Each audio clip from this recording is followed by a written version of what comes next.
Batteries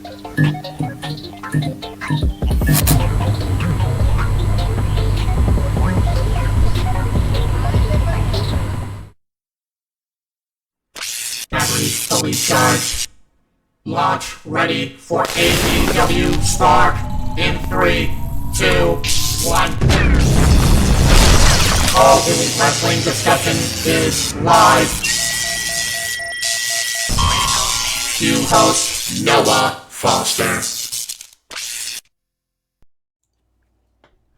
Another week has passed, and you know what that means. Hello once again, everybody. Welcome back to the weekly conversation on all things All Elite Wrestling. Obviously, once again, charge up for AEW Spark. You know what this is, for I'm the simple man of the simple brand and the voice of the JMN. And my name is Noah Foster. And with me this week, back in the secondary position, always happy to have him here. Again, his value is much more than what the name implies. It is Zero, aka apparently nickname here, the bisexual badass. Very clever. Zero, welcome back to AEW Spark. How are you? I'm doing gravy. I've been enjoying my time just fucking around and doing some just stupid shit. So yeah, and yes, for Pride Month, I have to represent my fucking peoples and the shit and the bisexual side of things. But yeah, so other than that, it's been gravy. Oh, glad to know, and again, I respect that. Again, AEW is for all. Wrestling should be for all, and society should be for all. So I definitely respect that. And of course, I have plenty of friends out there in the community as well. Shout out to one of my closest friends, also graduate of the Rose Wrestling Academy, Montserrat. And I do hope you have a great time if you go to Icons of Wrestling in Philly and go see the bunny. All right. Well, that being said, without further ado, again, this is the last time we're going to be discussing Spark this way, as we know, considering what's happening this weekend. So let's get right into it. So we're going to talk about, of course, last week's AEW Dynamite and Rampage, as you guys will be seeing this ahead of when we go back to where I began, in Washington, D.C. in the Capital One Arena, as we are on the road to the premiere of Collision. But last week, we continued moving forward, learning what the Collision main event was going to be, and had so much more. AEW Dynamite was, of course, on June 7, 2023. It was their debut in Colorado Springs, Colorado, from the Boardmore World Arena.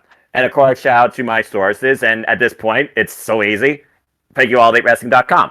We kick things off with the guy that for somehow, some way, even if he says he hates it, but this is what he has made this title, and will continue to present it as, our badly bruised, freshly squeezed still, AEW International Champion, freshly squeezed Orange Cassidy, defending it for the 24th time since having it. Put that in perspective, it hasn't even been a year yet.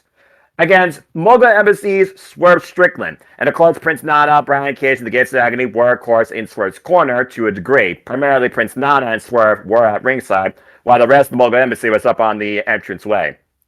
And the way that I look at Swerve and his style, but I look at Orange Cassidy and his bizarre, unpredictable nature at times, it was almost like each man literally read each other's playbook until the very end of this match. What did you say, Zero?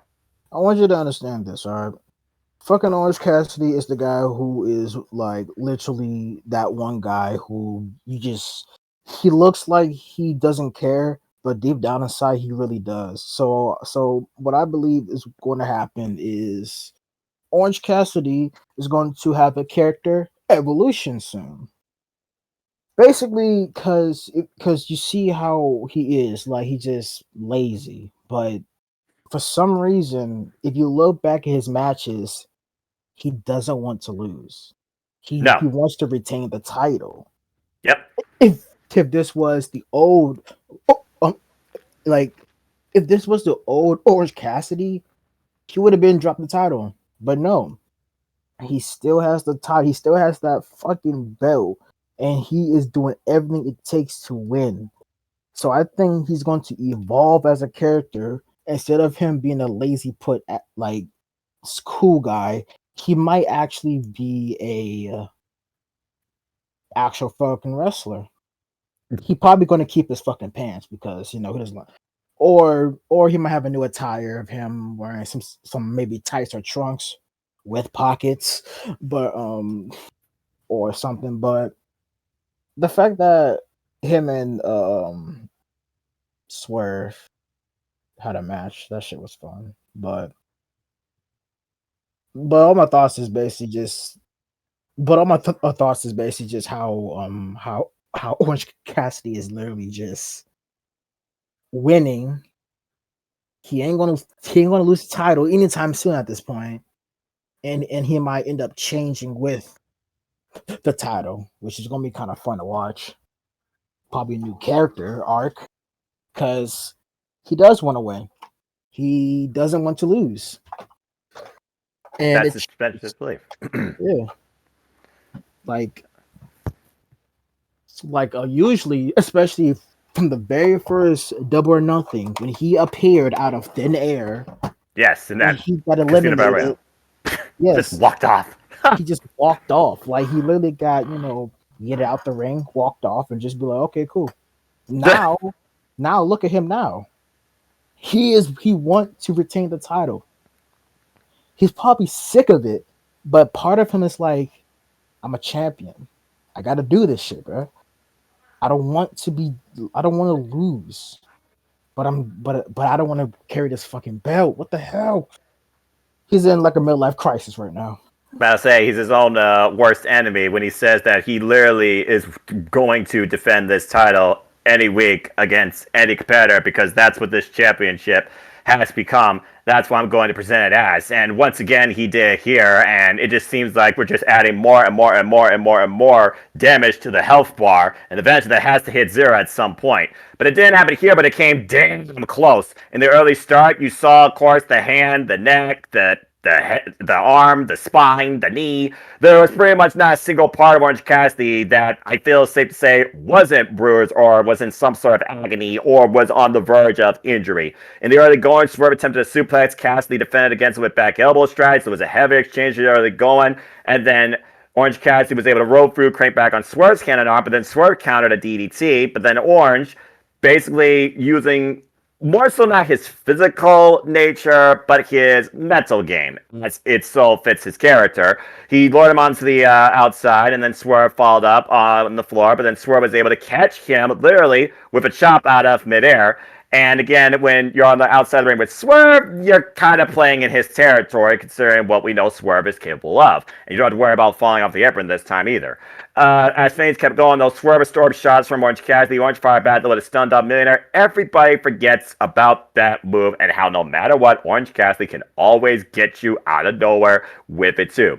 And then put down Orange, though, with a leaping flatliner somehow following that. Again, the back and forth counter nature. This was a very counterintuitive match. And then Orange planned Swerve with the DDT for the first near fall of the match, went to the top rope, but Swerve took him off and took him up and over with a Death-Valley driver on the apron. Ugh. As Cassidy caught Swerve with 3 thrust kicks once he was able to rearrange his spine. And then Cassidy DDT Swerve off the ring steps onto the arena floor. Good step over the elevation. And then struck Orange with another DDT and plant DDT in the ring for a near fall. Still not friggin' enough. As Orange finally was able to hit the Orange Punch and Beach Break, I could not believe that Swerve survived that combination. But it goes to show how much Orange Cassidy has put into this run using those finishers now as combos, and even then it's not enough. That's the real test of how far does the champion need to go. What do they need to do to figure out how to beat their opponent when what they usually do is not enough. As Orange was able to catch him with a tope, he looked for a DDT, but Swerve caught him and countered with a brainbuster on the floor. Jeez. Went to the rope and then finally hit the Swerve Stomp, and I thought we had a new champion here. It was not enough. Swerve couldn't believe it, neither could Prince Nana.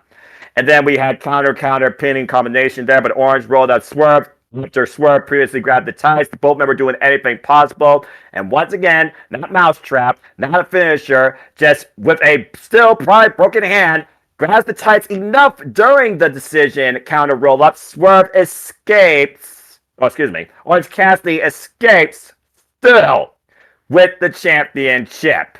24 successful defenses, and it hasn't been a year since he's been champion, nor a year since this title has been officially presented in AEW. Because the 1 year anniversary of this title, funny enough, is the Forbidden Door. Keep that in perspective.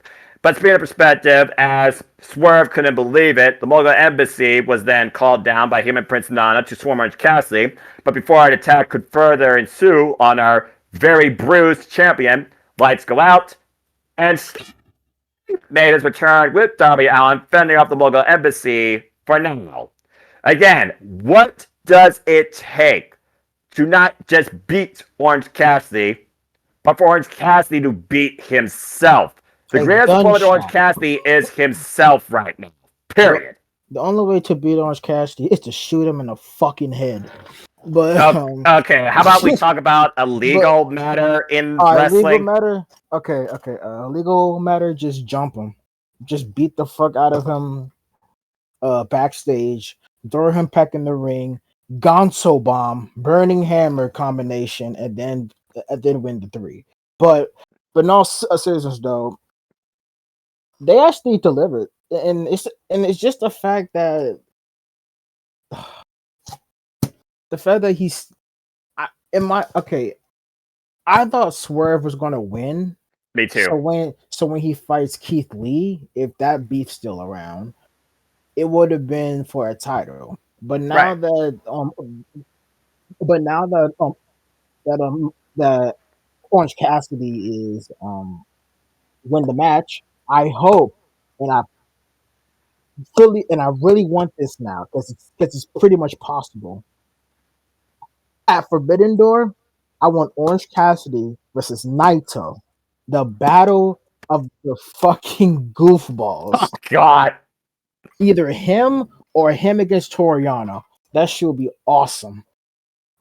I'm leaning towards Naito because Tranquilo and Sloth Style will be the funniest encounters. It'll be great, bro. It'll be great. First time ever encounter. Yeah. Yes. Or him against Yano. All the shenanigans. What more you gotta say, bro? I was gonna say because there was one match that never happened to the pandemic, and I don't think these two have ever collided. And he also Suzuki? Exactly. Yes, I remember the George. Bro, I remember the fucking trailer for that match. Adam Joy Chanela Spring Break. It looked just so fucking goofy, and I really wanted to see it. So I hope it happens, but it probably won't. But I hope it happens. It don't even have to be for the title. Just one day, I need to see Orange Cassidy versus Minoru Suzuki, on my screen or live. But yeah, at this point, if nobody takes it at Forbidden Door, then he literally would surpass a year-long overall existence of this title and is literally nearing 1 year as the champion. Because he's a fucking goat. He's just a fucking goat. Yeah, no one can argue that. He is the definition of workhorse. This is the pro wrestling championship because all comers in and out of AEW has had a chance against Orange Cassidy for this title. Each one of them a different dynamic, a different match, a different background, a different style. And somehow Orange Cassidy has been able to adapt every time on the fly and overcome what stands in front of him, even with added parties. Again, you look at the run of people he's been through. Katsura Shibata, El Delistico, Brody King, Buddy Matthews. We just talked about Swerve, Jeff Jarrett, Kyle Fletcher. The list goes on and on. Kip Sabian. He's beaten everybody possible, it seems. He even beaten 20 other people in one fucking match. Yo. You can't, bro. And most of those people that he defended the title against. Yes, the thing. But here's the thing, though. The fact that he beat people like Shibata, that still fucks me up because I would never thought Shibata was going to lose against Orange Cassidy. Me neither. Like that fucked me up a bit. I'm like, wait, what? And like who? But at least he could say I beat it. I beat a Shibata and 20 other people in one match alone. Yeah, he's got enough of a resume, despite how long he's been involved in this, and he got his friends to help him alongside too. He's even defended against one of his best friends in Trent, and I still wonder, will Trent and Chuck ever have a championship of their own right? Hold on, real quick. I gotta go to my favorite site, also known as Cage Match, because isn't he technically the second international champion? You would be correct. Bro.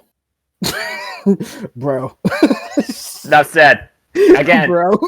This title has not existed for even a year, and there's only been 2 champions, and one of those 2 champions has defended this title now for less than a year, 24 times successfully.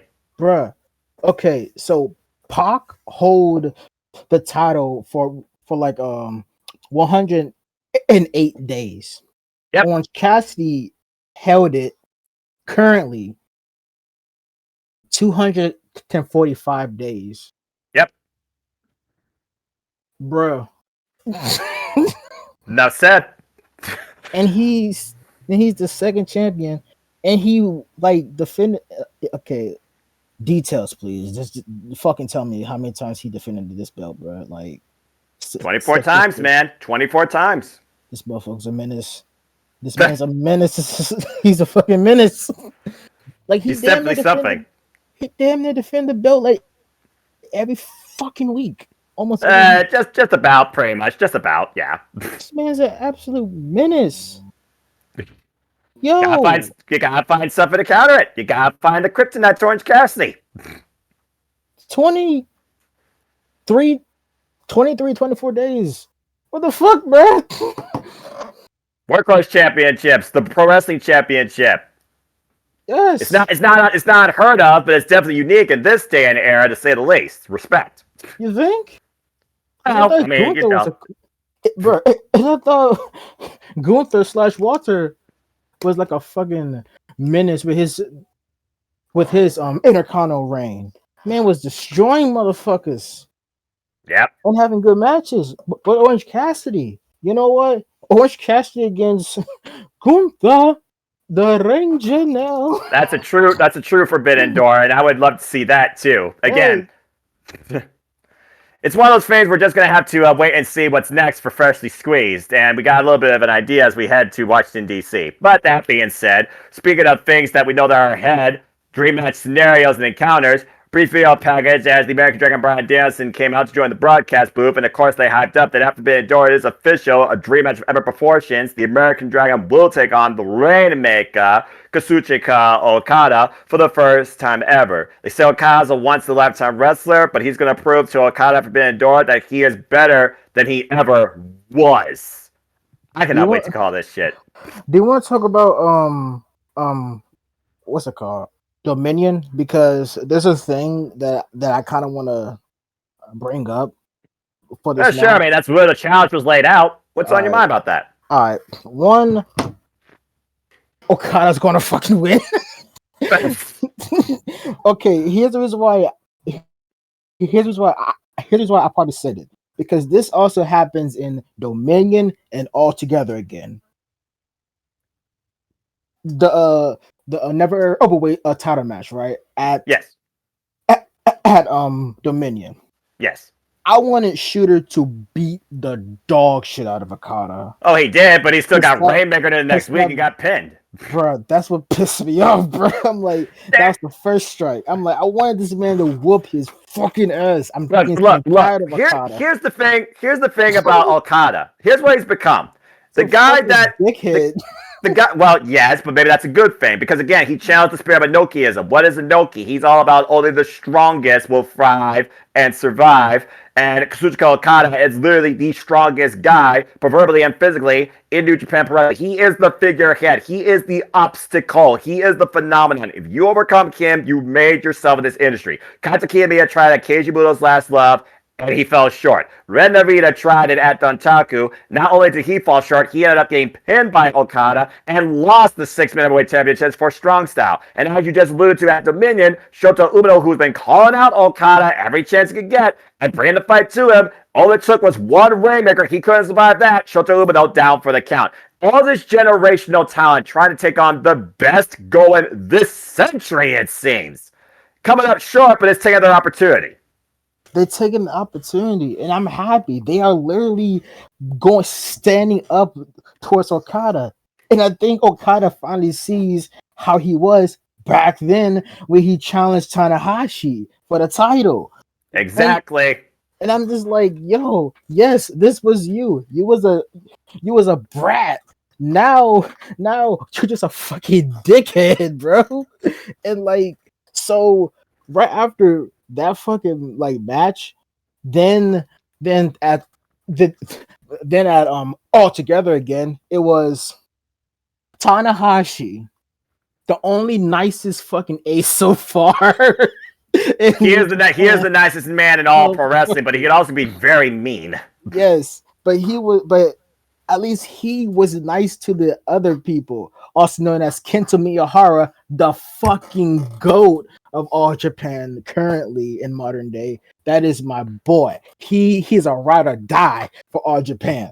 That's a trooper. I respect that motherfucker. That's my man's right there. Fair enough. That's why he was in the main event. Fair enough. And tag with him is Kaito, my brother. Kaito Kiyomiya. Yes, here's why I say he's my brother, right? Because in another server, the joke is my father is Keiji Muto. Okay, that's fair. So technically, Kaito's my brother. So Kaito, Keiji Muto gave you the Shining Wizard, and you tapped him out with Pro Wrestling Love for fucking ever. But so dude, bro, you did beat up, like he did whoop Okada's ass at times, and let me tell you, when I saw it, I was hyping that man up so bad. I'm like, beat his ass, bro, just get his ass, bro. But yeah, but the only good thing coming from that match is when Kento knocked the fuck out of Okada with that damn knee. That made me. I thought Okada was down for the count. Bruh, Jesus. Bruh, that made me cummed in my fucking shorts, bruh. All right, well, let's watch YouTube here. All right, that's a bit extreme. No, but like he literally, that made me happy. But guess what? They lost. They did. That's the reason why I said Okada's going to win, because what's the other point, bruh? Well, I mean, let's also put this in perspective, since we're talking about New Japan Pro Wrestling and AEW and all this stuff. Let's not forget Kazuchika Okada is also last year's G1 Climax winner, and he is involved once again in this year's G1 Climax. The funny thing here, though, he and Kaito Kiyomiya, who's making his first ever G1 Climax debut, are in different blocks. But again, could that be somewhere on the road to the semifinals, or even possibly on finals this year, or will somebody stop the reign? Dog, I was so mad when I saw that they're not in the same block. I was so mad. I'm like, damn it, this should have been the same block. It'll be the greatest encounter. Save that till the final day. You can only hope. Blocks. Well, again, you can only hope. And stay tuned, folks, for those that don't know. Of course, I will bring you bracketology and preview on the G1 Climax with the Wrestling Encyclopedia, Casey Gallagher, per our annual tradition, as we will cover and talk about the G1 Climax throughout the summer that starts next month in July. But now we return back to our Reggie schedule program here in AEW. Again, good stuff, Tangent Double, because it all does coexist, the fact we are literally on the verge of the Forbidden Door. But before we get there, chaos has to ensue. The tyranny that is the Blackpool Combat Club. In a trios match, as Bryan Danielson was on commentary on the Blackpool Combat Club, they do what they do best. Jon Moxley, the Ring of Honor World Champion Claudio Castagnoli, and Wheeler Yuta took on Chaos, Trent Beretta, Chuck Taylor, and of course, Asuka Rocky Romero. And I will give Chaos, how they by their name, a bit of credit here. They played Blackpool Combat Club's game before the bell rang, trying to get the advantage, and for a moment they were definitely trying to, and of course there's no love lost with Trent and with Yuta especially.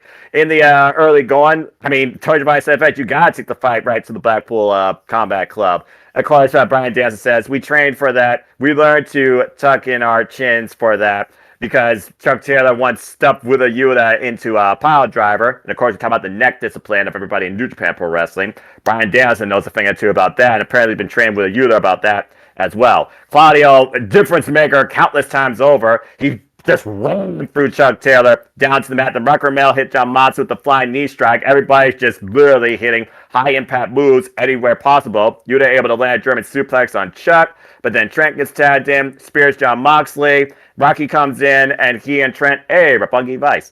They catch John Moxley with the jumping knee strikes, but then Trent countered a guard-style power driver into the strong zero with the help of Chuck Taylor, but John Moxley was able to survive that. As Rocky took John Moxley down with the flying cross arm breaker, Moxley transitioned. Again, by the way, their style they adapted to Def Jitsu. You got a bit of the violence and you got a bit of the technical side. That's the Blackpool Combat Club to a T. As we continue this match, let's see here. Flying cross arm and Moxley transition and locked Rocky into a bulldog choke. And Rocky had no choice but to tap out. And as Wheeler Yuta brought Chuck Taylor with the hammering elbows after a Trent Beretta was caught out of midair with one of the most ridiculous effing uppercuts I've ever seen by Claudio Castagnoli on the floor. That boy was out for the count. Brutality all around, and Bryan Danielson subtly applaud. The Blackpool Combat Club continues to be the dominant force here in AEW. Before I give you this, Zero, let's go ahead and talk about the counterpoint for what was once the Elite. Hey, be real. Blackpool Combat Club very well as that nowadays. But the Humbucks, Heyman and Page and Matt and Nick Jackson appeared on the big screen with a challenge. And basically said, next week, we're in Washington, D.C., where it all began with AEW Dynamite. And we are here to challenge you three next week. So can you do it without Bryan Danielson? Can you do it without Takeshita? Choice is yours. As Bryan Danielson just subtly looked on and simply said, challenge accepted. The war between the Elite and the Blackpool Combat Club continues. And it only seems to be getting even more intense. But a fun trios match. It was a fun trios match because, it's basically Chaos B team taking on against Blackpool Combat Club Core 3. And what is there to say other than, like, good effort? Pretty much. That's my thoughts on that match, if I'm honest with you. It's crazy because, like, bruh, in hindsight, looking at a New Japan Ice, what the fuck happened to Chaos, bruh? Like, yes, like I know Trent and Rocky was in Chaos because there was Roppongi Vice, Former IWGP Tag Team Champions. I think Junior Tag Team Champions actually. Correct. Yeah. They haven't had a heavyweight title run. That's crazy. But Nope. but it's like I knew Blackpool was gonna win because lol.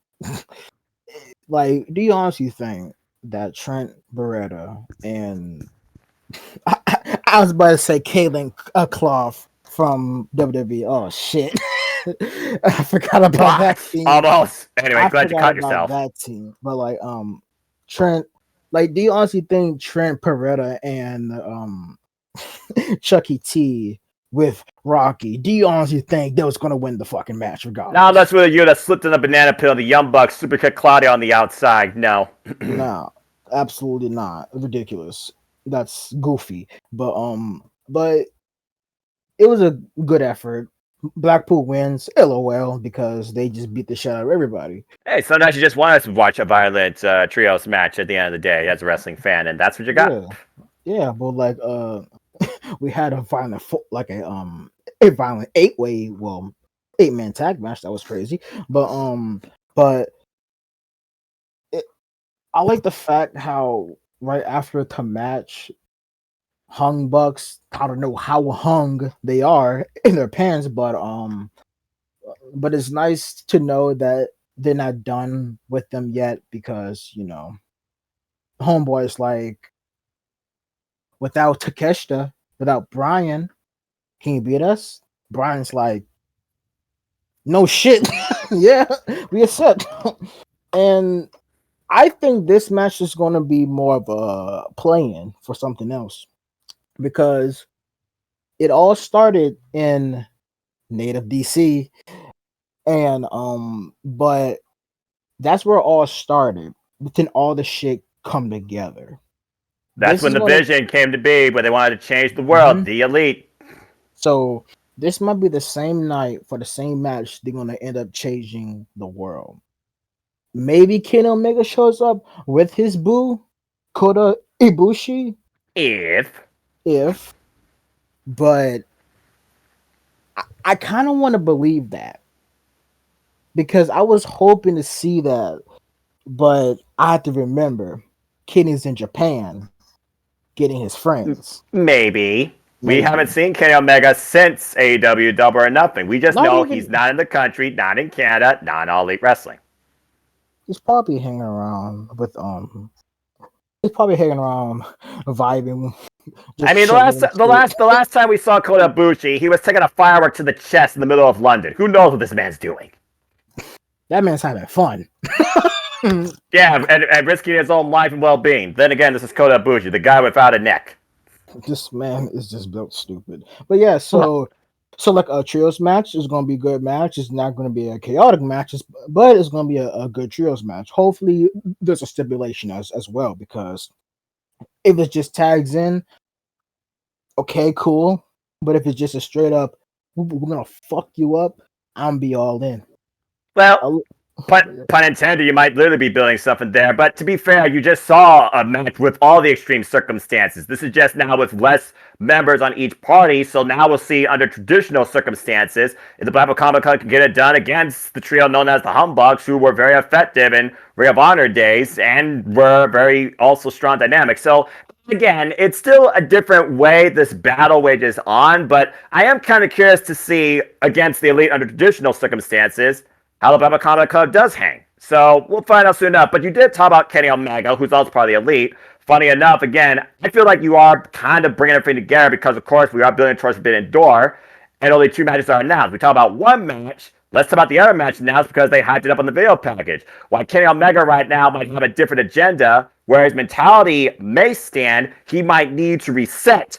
Because come June 25th, we know it will be Will Ospreay going after the IWGP United States Heavyweight Championship against Kenny Omega because he beat Lance Archer at Dominion to become the contender for this title after Forbidden Door. The match made official Sunday, June 25th, and Will Ospreay has literally said, I'm going to go into your home turf, your country, and bring the title back to Japan. So, again, I feel like everything will fall in line. It's just a matter of how we get there. And considering there is 2 Dynamites, 2 Collisions, and 2 Rampages to Forbidden Door, they still have plenty of background to play with. Bruv, you remember me?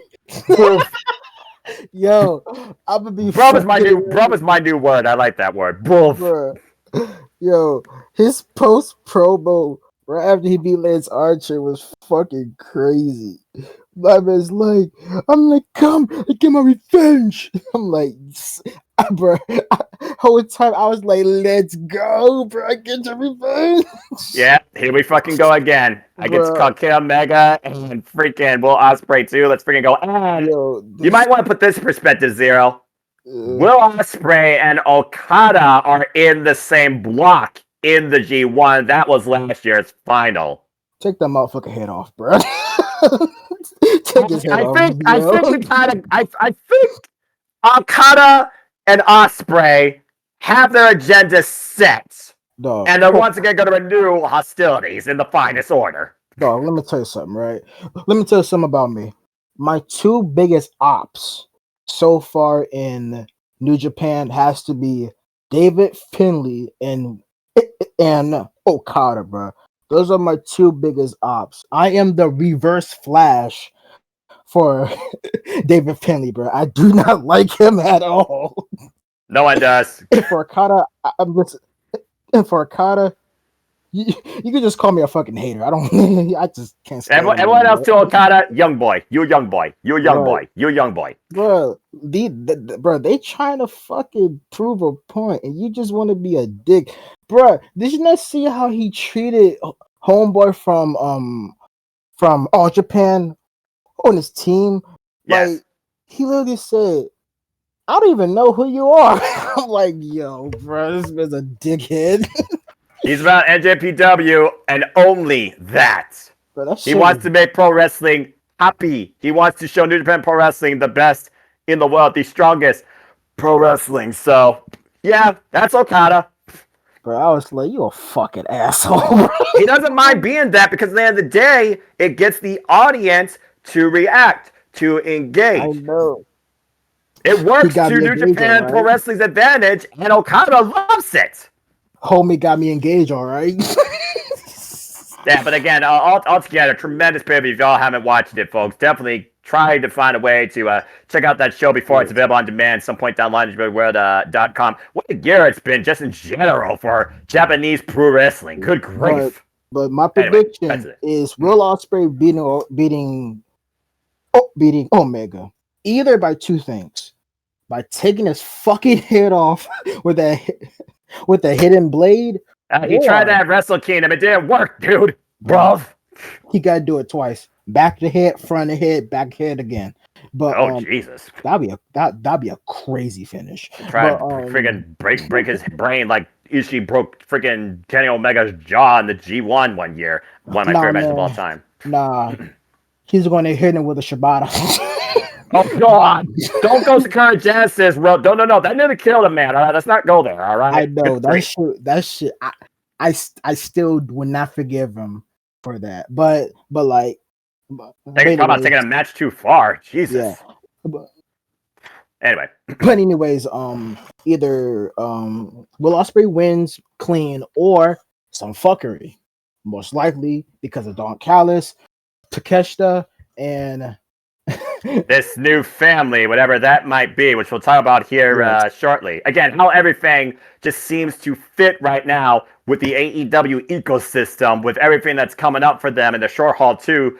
It's just perfect. But speaking of things that, are fitting in, may not be perfect, have some sort of reaction, here's where you can shine, Zero, because it's not match, it's promo time from our current AEW World Champion, MJF.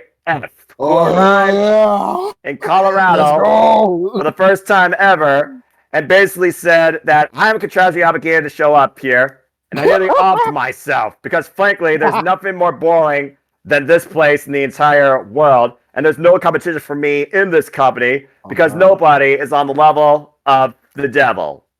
Cap. And then we got the boom. It's all about the boom, boom. And he cut him off. How dare you cut off the Adam Cole baby? You don't do that. Go ahead, Zale. Take it away. The promo. Bro, that shit was fucking hilarious. My man, like, no lie, it's just the fact that like this whole promo segment was fucking great. But I feel so mad. But I'm mad at Adam Cole because he didn't like destroy this motherfucker, just like how like Ricky Starks did to him like beforehand. But Right. I would say this promo was fucking great. But I love these two. I know Adam Cole built like a goddamn stick and all, which is hilarious in my opinion. Just like Noah. Fair enough. He's still stronger than me, and he's still stronger than me, and I met the guy live. So there you go. Yeah, but like one thing that is kind of redundant is the fact that Adam Cole is just no, not Adam Cole, MJF. MJF is just saying the same exact shit at times. He's going below the belt in the same fucking fashion.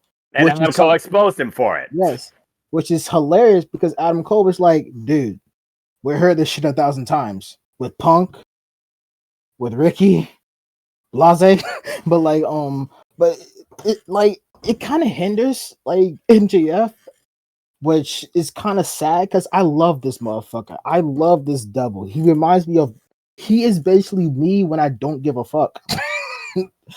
And it's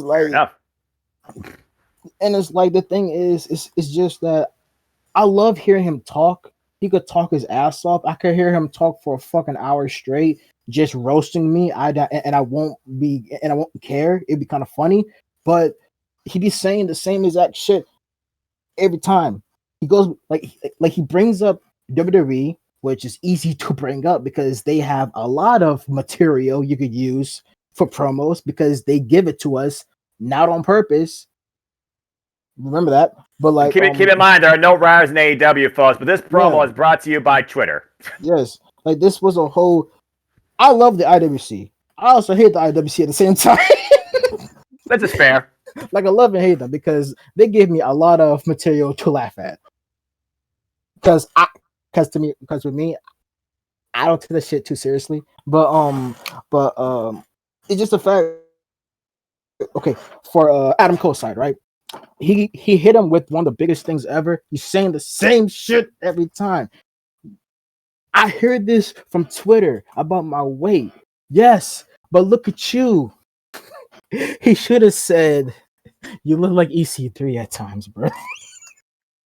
The thing is, this was the first ever face-to-face encounter. Maybe that just leaves more than meets the eye to come. Who's to say?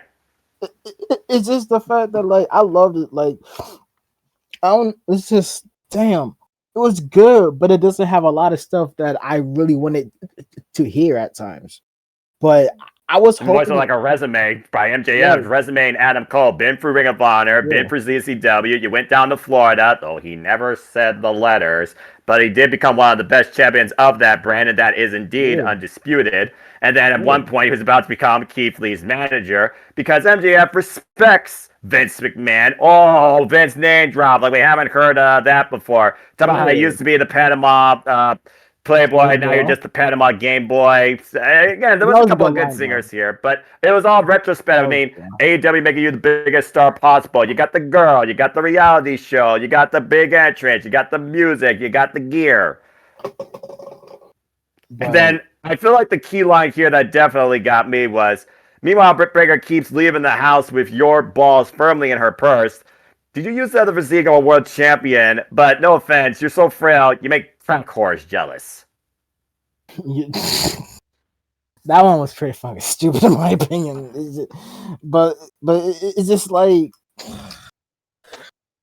yes. And then the one other retrospective, you remember the promo between Karrion Kross and Adam Cole when they were one-on-one? To make somebody when they rang the freaking bell. Yep. Again, all the retrospectives MJF used to prey on Adam Cole here. And all Adam Cole suddenly had to do was basically rebel. Oh, that's the best you got. This is the great MJF. You're coming across like a toxic social media troll.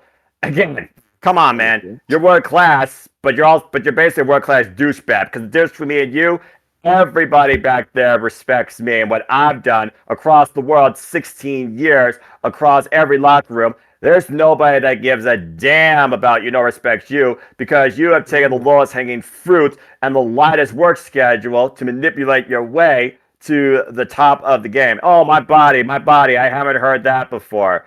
Seriously, you couldn't come up with something more organic? How about this? We both pee in a couple of cups backstage and see who's truly natural and who's not. That one was like, yo, yep. Adam Cole won. I mean, he did DUI with a girl in a freaking car, so I mean, left her in the wheel, and freaking police got called about that. That shit was funny, though. I'm not gonna hold you. The fact that this motherfucker was that wild, bro. He was like, yo, what the fuck? Hey, Adam Cole doesn't have to say a whole lot. We know who Adam Cole is. MJF needed to prove something to Adam Cole. And at the end of the day, all he needs to prove is, are you actually going to be a fighting champion? But no, we know that you're not going to be because, again, you pick every way out to avoid fighting because I'm better than you and they know it. And as he said he was about to make his leave and leave MJF dumbfounded, he got him in. The young, immature, 8-year wrestling prodigy says, I will wrestle you any day of the week and I will beat your ass. Oh boy, champ, we got ourselves a match. Amco grins, we get the Amco baby pop, and MJF, he got schooled once again by an all-time great, and the match is made official. One thing I would say, though, that's pretty funny, like, hilarious to me, it's just the fact how this guy, MJF, could be easily manipulated into a match. That is the funniest weakness I've ever seen in my life. Right? Like he's the champion. He's the world champion. He's got nothing to prove. Yeah, and the thing is, it's just the fact how like you could tell whenever he goes to a promos against guys like them, you could tell that he's insecure because when the other guy is literally, doing her thing, he's getting a little bit angry. He feels a bit jealous at the fact that they could talk better than him because he always says that he's one of like the best talkers. Then comes Ricky Starks, then comes CM Punk, then comes Darby Allin, then comes Adam Cole, then comes like other people that schooled him. Every time that happens, he always yells and be like, "No, don't you turn that back on me." I'm like, okay, It's not always the loudest person that's the smartest in the room, and it's sometimes the weakest. Yeah, and like the one line I did like was when Adam Cole, like, when I'm in the locker room, they all respect me. If I go back and ask who respects MJF, they're all gonna laugh. Yep. That shit was like, yo, pretty true though, because from interviews and from everything, a lot of people said that he's a douchebag. Lol. Well, MJF is MJF 24/7. Simple as that. Adam Cole is Adam Cole. He is the wrestler, but he's also a genuine person, not just a fun, very charismatic character. Again, I met him after his NXT Championship match against Jarg again on the 3 Stages of Hell at the NXT Toronto 2 post SummerSlam Access meet and greets. He and Shayna Baszler, two of the most wholesome people you could meet, both banged up, both wore their championships. Good chat. Yeah. There you go. But yeah, MJF, you'd be lucky to get that guy to actually smile at you for less than $500, and he still probably charge you more than double. Anyway, I've seen the tidbits of him on the internet engage with people as small as young little girls. He is a pure asshole. Oh my god, the videos of him with the fans is the funniest shit I've ever seen. It's and so people hilarious. Eat it up. Yes. There's a reason why people get a Burberry scarf from Amazon. Not just the fact that they like the design, it's warm, but they clearly respect this man's game in the ring. Maybe not the individual, but they are into the character. Yeah. But the thing is, MJF, you don't know whether he's being character or being realistic at times. Kudos to him. Or maybe that's one of his greatest weaknesses, too. Again, though, all that remains to be seen, how far he's going to go and how far he can hang with Adam Cole. Then again, he did hang with Bryan Danielson for 63 minutes. That's still my Match of the Year candidate, but I digress. Yeah, all right. Very good. Quick couple little things here. Hardy's and Brother Zay are backstage now that Ethan Page is under Matt Hardy's employment, and Matt said to Ethan Page that, first off, you need to apologize to Brother Zay because I see a lot of potential in you, and I want to make you a better man. It's going to be fun. And we move on from there. Texas Tornado Tag Match from Jungle Hook. Excuse me, get that right. Versus Los Fashion King of Monopolies, Preston Vance and Derlistico. We're not even in Texas. Go figure. Preston immediately lands Lair on the outside of Hook. Derlistico whips by Jack Perry. There's camera cables, of course, that were brought into the ring, as they do. Typical but still tranquilo style of Los Fashion King of Monopolies. And then Jungle Jack Perry turns things around and literally is tearing Derlistico's mask. A new aggressive side of Jungle Jack Perry that has been coming out lately, it seems. Again, this is just 4 angry men. Then Hook wrapped a chain around his hand and nailed Preston right between the eyes, busted him wide freaking open. While Derlistico and Vance double-teamed Hook, but Hook sent Derlistico flying with the suplex, and then Vance wrapped Hook with a discus lariat. Man, Hook can actually take a shot. As Vance then wrapped the chain around Hook's neck, looking to choke him out, Hook T-boned Vance off the ring apron, through the tables. Jesus Christ, that was crazy. Jose, the assistant, tries to come in and gets kicked, but then breaks up a pinfall attempt, though. It allows the match to go a little longer, and he's isolated 2-on-1 and basically is trapped in the Red Rum, while the snare trap's applied to Derlistico. Jungle Hook wins in quick fashion, but Preston Vance, Jesus, you took one hell of a bump. Respect to your effort. Not much more to say here. Jungle Hook, still a very effective duo of respect, and no turn by either, and you wonder, could this be a different direction for both men? It was random, but it was fun. All right. Now, here's when I do my little rant. All right, go for it. Like, it's not about the match. The match is good. This all started, I think, last week when I wasn't on. Yeah, the promo segment in the middle of Dynamite. No, not the promo segment. just in general. All right. Remember the Fantastic 4-Way we had at Double or Nothing? Yes. Where are they now? Sammy's preparing to be a father. Darby Allin right now is back with Sting, preparing to climb out Everest next year. And Jungle Boy Jack Perry is part of a feud with Los Passion Ingobernables, and that literally might have just been a one-off. My point exactly. These motherfuckers gave one of the best fucking 4-Ways. I would give Sammy to pass because he's getting a kid. Congratulations and fuck you at the same time. but Darby Allin is back with his papa, Sting. Damn. Jungle Boy is in limbo. This man had a feud with Los Ingobernables faction, freaking Elite, Vance and Pants and Justico. Yes. They are back where they was before. Pretty much. Yo, how the fuck you going to be in the main event number 1 of Double or Nothing, which I still believe should have been the actual main event? Oh, I still agree. Fuck! But it's all right. That's all right. But they back where they was before after a fucking Fantastic 4-Way. They back where they was before. Not in the higher card, not in the upper mid card, but in the fucking middle of the fucking show. They showed their whole nature. They showed what they could do in the pay-per-view. And now they back to square one. The freaking Darby's with his father. Freaking Jungle Boy is makeshift tag teaming with other goofballs. And now and MJF still, well, he's champion, so yeah. But That's like, what the fuck, yo? I don't know, man. Why?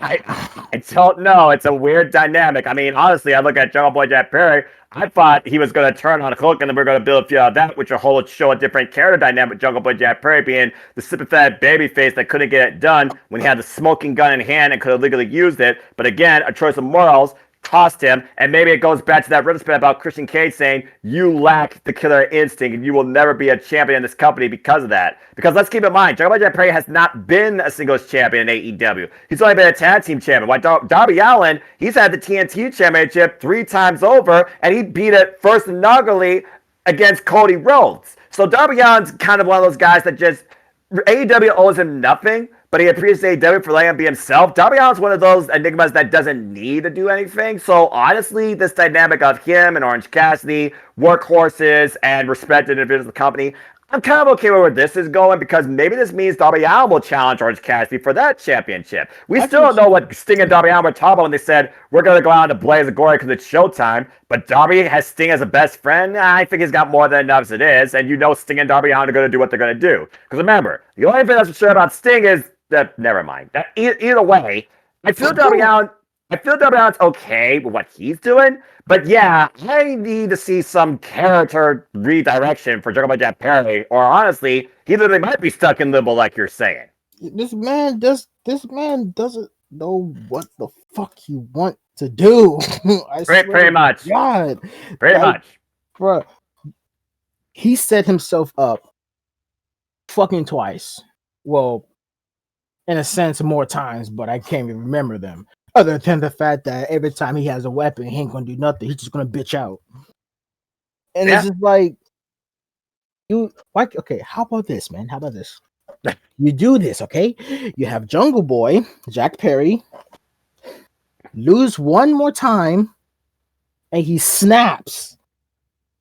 Use that to go for maybe upper mid card, not the lower card freaking goofballs, also known as AEW Dark, but considering that no longer exists, you can't even go for that. Maybe he could go after Hook. That's gonna be a faction. I don't care.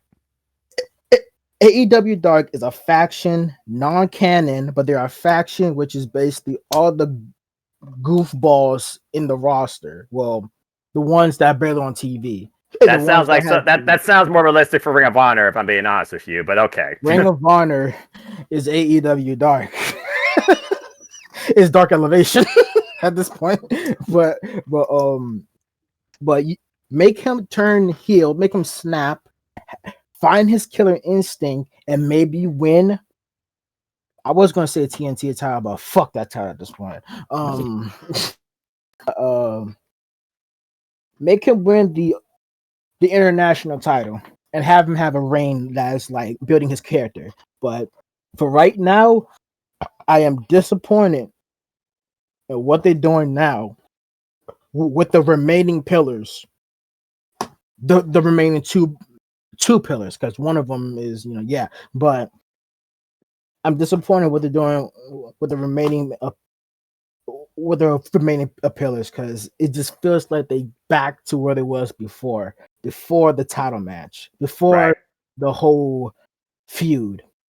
They back to where they was, which is fucking disappointing. Hopefully that's just a short-term like limbo, and they actually do have a reset plan. Maybe the only could be maybe a way out for them, or a way to grow, because we still have to learn, of course, what that's going to be. And I imagine those brackets are going to be revealed at Forbidden Door, because that's when it's going to kick off. But we'll have to wait and see. But speaking of kickoff, AEW COO and GM, and the most nervous man I've ever seen in front of a teleprompter, who I'm pretty sure doesn't blink at times. I hope the man sleeps. Tony Khan. Oh my fucking god! Yeah, he did it again, Zero. He did it again. Yeah. He did. Can somebody get me a collage of every graphic that said Tony Khan has an announcement, so I know how many has actually happened this year alone? He didn't even have he doesn't even have a thing that says I have an announcement. He just shows up, and every time I shows up, I want to just roll my eyes to the back of my head. I swear. Calm down. Let's stop. I'm about to walk out, bro. Look, all I'm going to say is what he says. Then you can talk about Konosuke Takeshita and Don Callis. Talk about character dynamic. As Tony Khan said, the main event of the first episode of AEW Collision that premieres Saturday, June 17th from the United Center in Chicago, Illinois, it will be a 6-man tag. It will be Switchblade Jay White, who is, of course, in our main event on that episode of Dynamite, tagging alongside Juice Robinson, Bullet Club Gold, with the Ring of Honor World Television Champion Samoa Joe, taking on the trio of the AEW Tag Champions FTR and CM Punk. Now we move forward as Konosuke Takeshita is in the ring with what's this guy's name? Damon Ace. I barely got his name.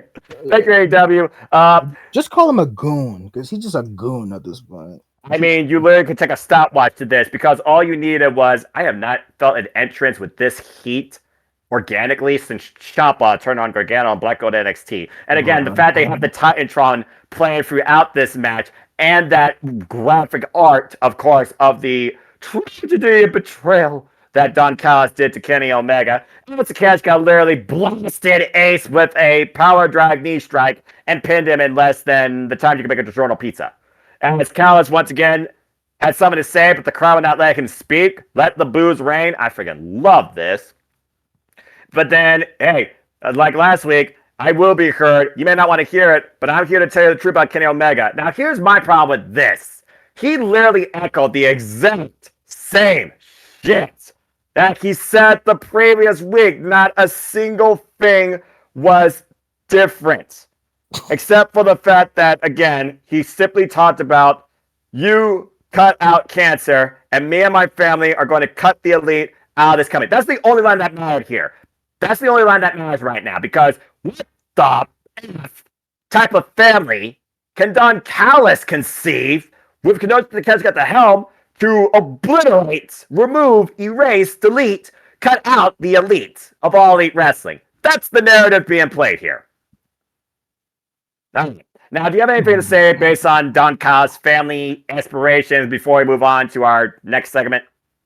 If the family is just dot. I mean, it's Cyrus the Virus. I mean, he's probably got connections in Canada. You got Konosuke Takeshita. Who else absolutely hates the elite that he can manipulate against them in and out of AEW? That's really what this comes down to. Yes. Like, what other people out there is just going to, I don't know, with the elite or some shit? Exactly. I hope it's somebody. bro. Because Japanese wrestlers, maybe? I don't know. when it comes down to these foreign factions, AEW really do be disappointing me. Because remember, what's it called? The Firm. Yes. Remember the Nightmare Family Yes.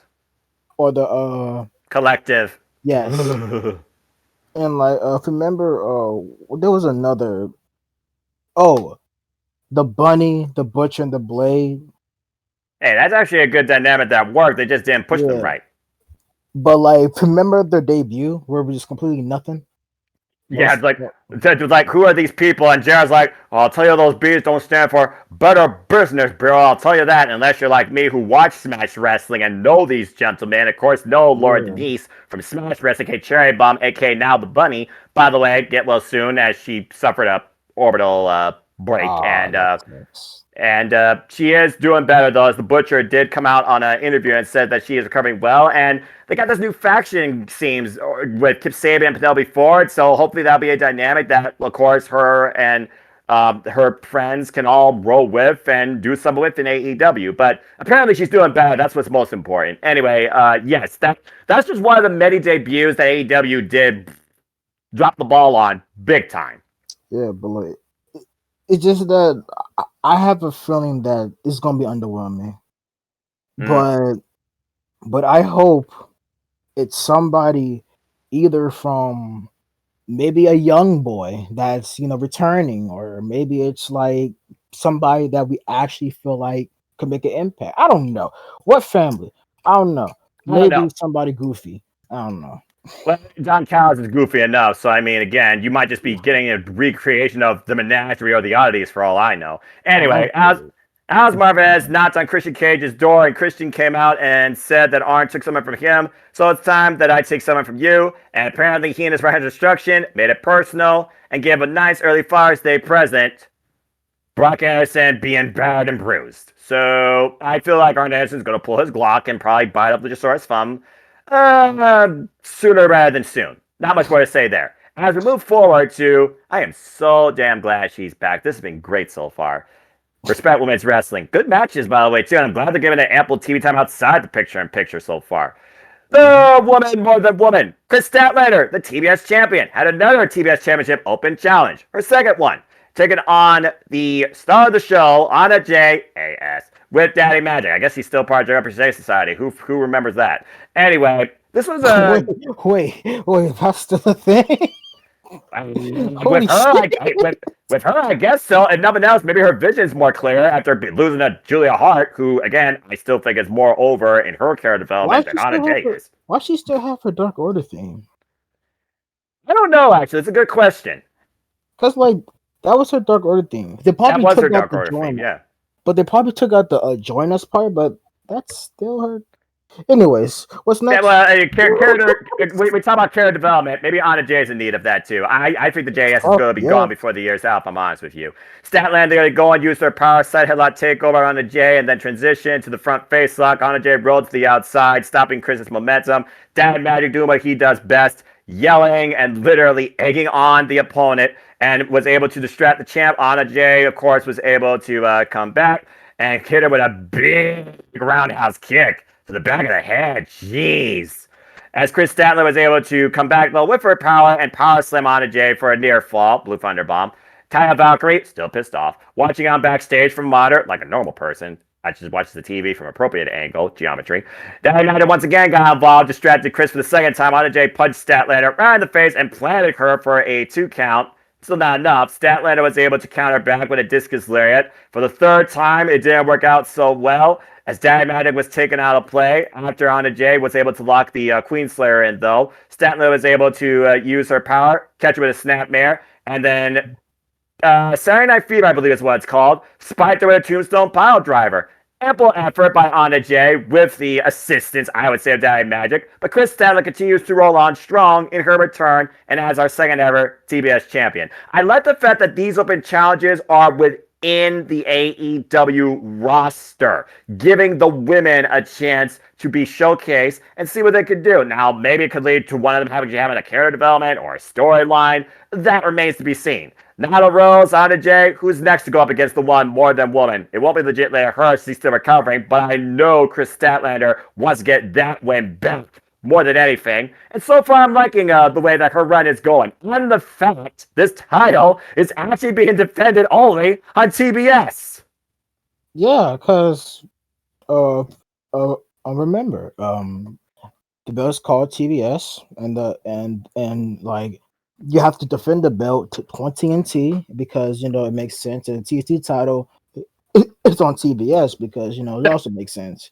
But like for real, finally, there you go. That's a nice subtle way of putting it. Yeah, like finally we getting some homegrown talents in the fucking match, getting the title shots and not the jobbers because I guess they ran out of people to feed to a Jay Cargill. So it's like, you know what, fuck it. Just here's this homegrown talent from Connecticut a championship federation. Fucking Lizzie Sapphire here. And it's like okay, why? But it's like I'm happy that they're finally using their fucking roster. Do you not know how many people is on their fucking roster, bro? A lot. Quite a few, actually, dude. Considering I'm the guy that always advocates for women's wrestling, the Knockout's still the best division on the planet, but I digress.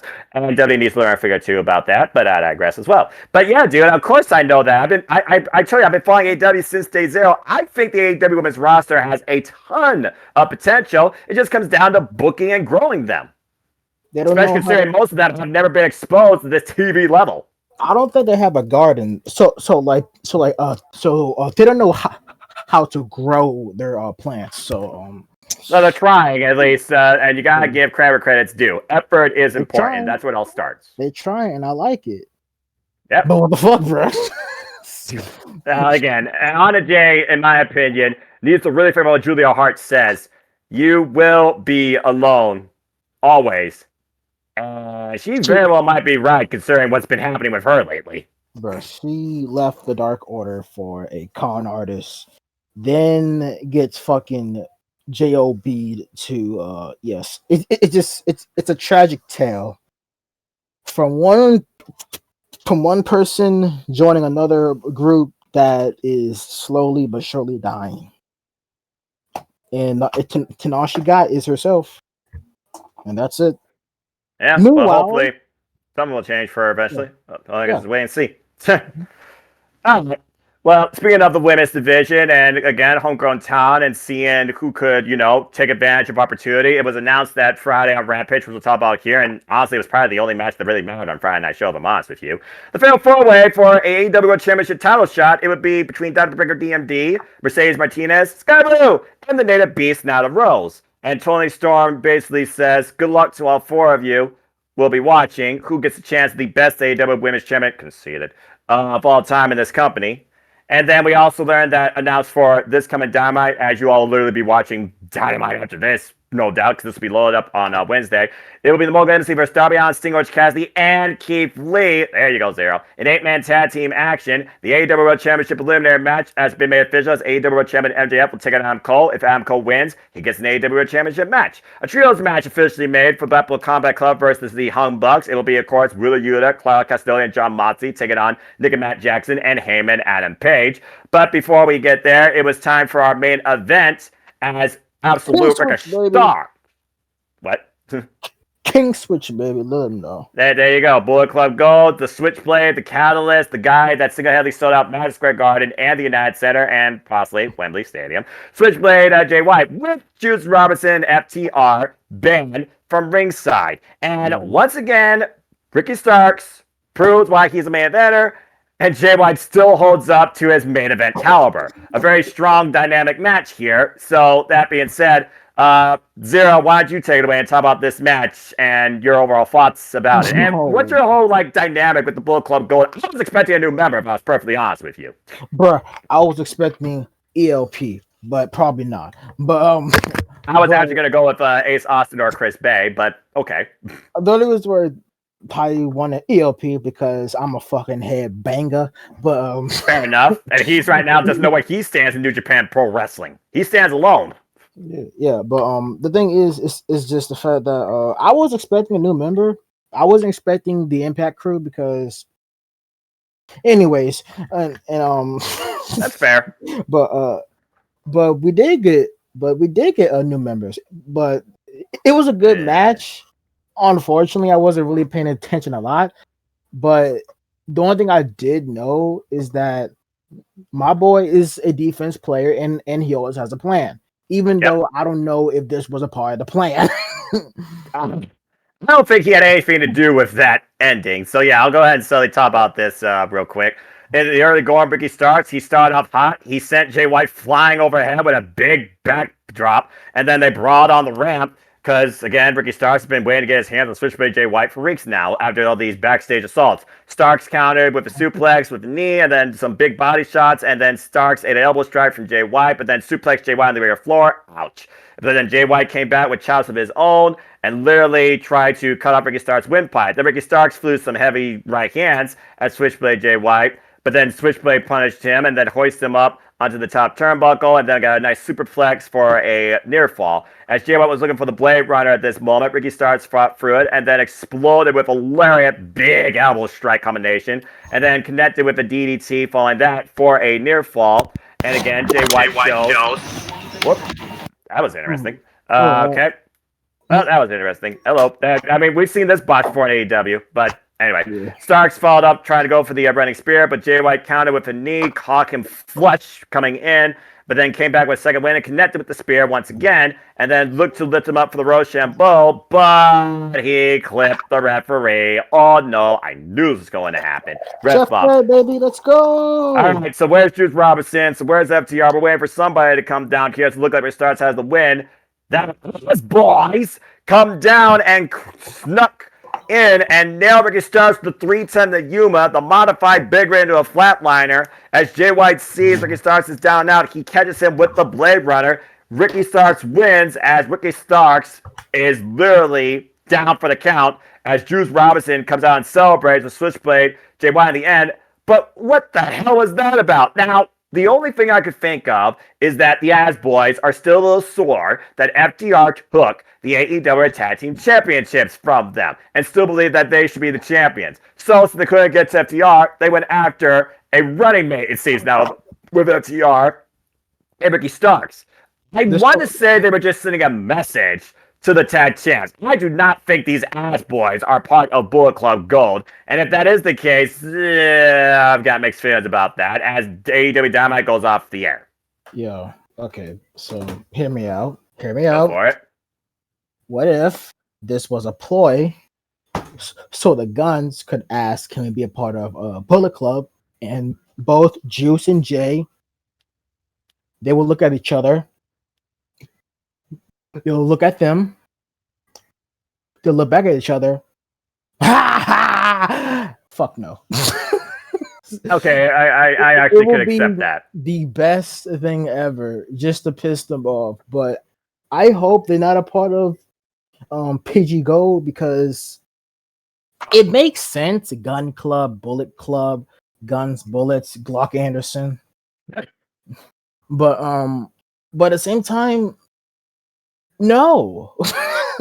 Absolutely not. That's a BB gun you'd be adding to Bullet Club Gold. That's not a real weapon. That's not even a BB gun. That's a Nerf gun. What are you talking about, bro? That's fair. Like they shoot nothing but just straight foam. But if this is a case that they're in fucking Bullet Club Gold, can they change the character up?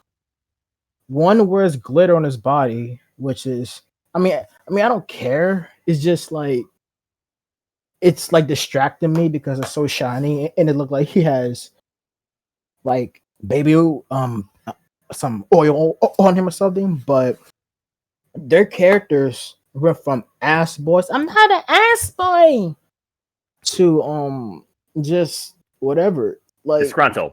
Yeah, just brats. This is annoying. Stop that.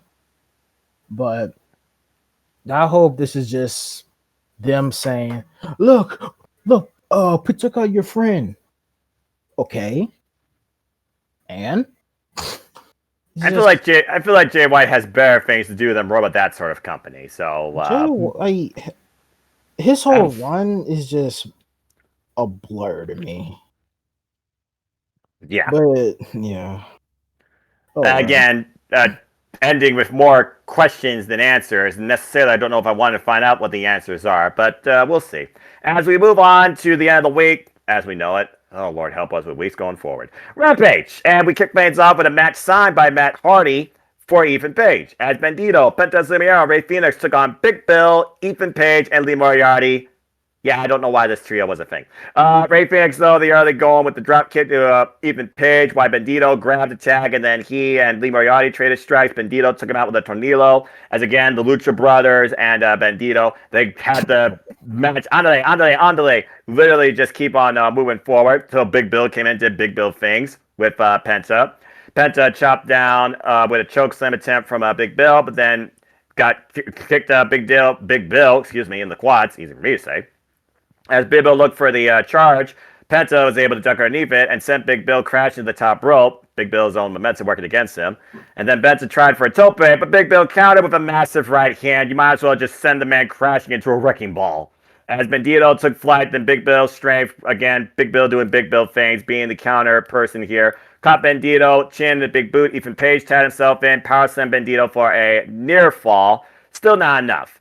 As Lucha Brothers came back working together, they basically took down Big Bill, and then Penta smashed Ethan Page with a Made in Japan, hi Shigeru Takagi, for a 2 count. Then Phoenix walked the top rope like he walks on air, punted Page right in the face, and then got a cutter Lee Moriarty. The way that Ray Phoenix moves is unbelievable. Lucha Brothers hit the Fear Factor on the apron on Lee Moriarty. He was taken out of the match at this point. As the Hardy Brothers walked down the entranceway, Jeff Hardy said he gave him Page 2 good luck gifts. Jeff encouraged Page to use them, so Ethan Page reluctantly rolled up Jeff Hardy-style sleeves. What the...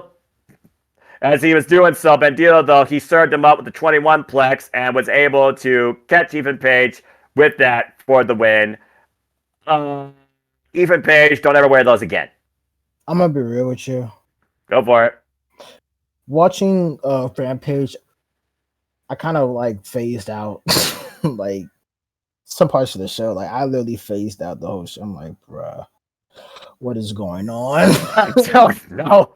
I told you the only thing I really had my attention, besides the segment we'll talk about here, was freaking Fatal 4 for the women. So, yeah, Ethan Page, don't play the Hardy's game. Well, I guess he's got no choice. He works for Matt Hardy. Anyway, moving on. Powerhouse Hobbs with QTV crew crushed not Cable to Cable, but Caleb Crush. How fitting. Crush got crushed. He clubbed him with a running lariat and basically planted him with the spine buster. And again, Powerhouse Hobbs, he will be part of the premiere of Collision. Still no idea how at this point, as again, only one match has been announced. Now we go backstage from Nate Paquette, who does some work with Arn Anderson. Arn Anderson said, probably fine. He's a tough kid. He's a tough man. Christian, you and the giant lizard, you decided to send a message. Well, you made one mistake. You should have finished it. What goes around comes around. Well, again, receipts coming. When you disrespect Wardlow and Anderson, comes with a cost. And Wardlow says this Wednesday, God bless it, I have an open challenge with a man I'm very familiar with. I'm going to have to beat Hager one more time, and then once I'm done, Christian Luchasaurus, your days are numbered. I do like the idea we're getting Wardlow and Jake Hager, because that's a big hoss fight. I love when these two go at each other, but TNT title on TBS, just saying. I mean, it makes sense because it's two different networks on 2 different titles. So you know what? And they're under the same umbrella. Turner me. When are we going to get Brock Anderson and Brian Pillman? I don't know. Brock Anderson's going to recover from that beating first. All right. So Brock anyway, better whoop his fucking ass, yo. You hope. Meanwhile, listen, the Acclaimed and Daddy Ass, who still have Trios Championship aspirations, took on the I'm not saying it, and Helico Lufer and Serpenticle, the SAP. I'm not saying it. Why? Screw you, James.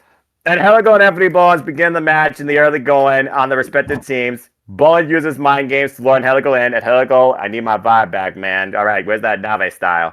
And then Bowens catches Angelico with a drop kick. Serpentico, the hardest working man ever in AEW Dark history, with a record of 1 to 102.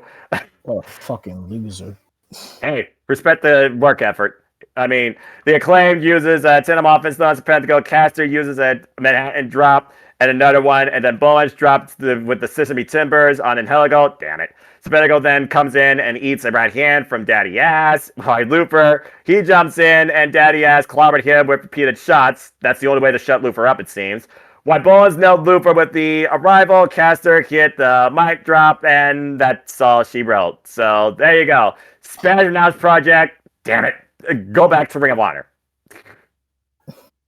I don't got nothing more to say about that. Anyways, next thing. Here we go.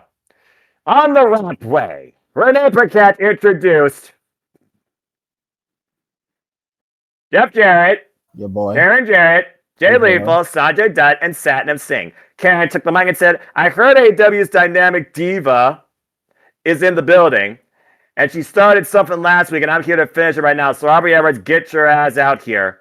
But Aubrey is not a competitor. She doesn't have music, but somebody does. Boy.